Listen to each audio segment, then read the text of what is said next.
ಜೈ ಶ್ರೀರಾಮ್. ಏನು ಪ್ರತಿ ವರ್ಷದಂತೆ ರಾಮನವಮಿ ಅಂಗವಾಗಿ ಏನು ಈ ಬಾರಿ 10ನೇ ವರ್ಷದ ರಾಮನವಮಿ ಉತ್ಸವ ಸಮಿತಿ ಅಧ್ಯಕ್ಷರಾದಂಥ ರಾಜು ಭವಾನಿಯವರ ನೇತೃತ್ವದಲ್ಲಿ ಈ ಬಾರಿ 10ನೇ ವರ್ಷದ ರಾಮನವಮಿ ಏನು ನೆಹರುಗಂಜ್ ನಿಂದ ಜಗತ್ತೊರೆತವರೆಗೆ ಬೃಹತ್ ಮೆರವಣಿಗೆ ಮುಖಾಂತರ 15 ಫೀಟ್ನ ರಾಮನ ಒಂದು ಮೂರ್ತಿ ಮೆರವಣಿಗೆ ಇರುತ್ತೆ. ಈ ಮೆರವಣಿಗೆಯಲ್ಲಿ ಅನೇಕ ಕಲಾ ತಂಡಗಳು ಆಗಮಿಸ್ತಾ ಇದ್ದಾವೆ. ಡೊಳ್ಳು ಕುಣಿತ ಆಗಿರ್ಬೋದು, ಹಲಿಗೆ ಕುಣಿತ ಆಗಿರ್ಬೋದು, ಅನೇಕ ಕಲಾ ತಂಡಗಳು ಈ ಒಂದು ಶೋಭಾಯಾತ್ರೆಯಲ್ಲಿ ಬರ್ತವೆ. ಅದೇ ರೀತಿಯಾಗಿ ಈ ಒಂದು ಶೋಭಾಯಾತ್ರೆಗೆ ವಿಶೇಷ ಅತಿಥಿಯಾಗಿ ಮಹಾರಾಷ್ಟ್ರದ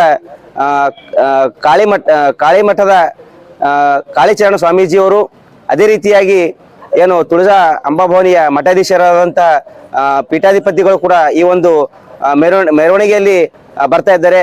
ಅದೇ ರೀತಿಯಾಗಿ ಇವತ್ತಿನ ದಿವಸ ಎಲ್ಲ ನಮ್ಮ ಸಂಘ ಸಂಸ್ಥೆಗಳು ಎಲ್ಲ ಸೇರ್ಕೊಂಡು ಇವತ್ತಿನ ದಿವಸ ನಾವು ರಾಜು ಭವಾನಿ ಅವರಿಗೆ ಸಂಪೂರ್ಣವಾಗಿ ಏನು ಅವರಿಗೆ ಸಹಕಾರ ಕೊಡ್ತಾ ಇದ್ದೀವಿ. ಇದೇ ರೀತಿಯಾಗಿ ಕೂಡ ಇನ್ನು ಮುಂದೆ ಅತಿ ವಿಜೃಂಭಣೆಯಿಂದ ಈ ರಾಮನವಮಿ ಯಶಸ್ವಿ ಆಗಲಿ ಅಂತೇಳಿ, ಅದೇ ರೀತಿಯಾಗಿ ಈ ಮಾಧ್ಯಮ ಮುಖಾಂತರ ಕಲಬುರಗಿ ಎಲ್ಲ ಹಿಂದೂ ಯುವಕರಿಗೆ ಹಾಗೂ ಮಹಿಳೆಯರಿಗೆ, ವಿಶೇಷವಾಗಿ ಮಕ್ಕಳಿಗೆ ಈ ಒಂದು ಶೋಭಾಯಾತ್ರೆಯಲ್ಲಿ ಬರ್ಬೇಕಂತ ಇವತ್ತಿನ ದಿವಸ ನಾನು ಮಾಧ್ಯಮ ಮುಖಾಂತರ ಕೇಳ್ಕೊಳ್ತಾ ಇದ್ದೀನಿ.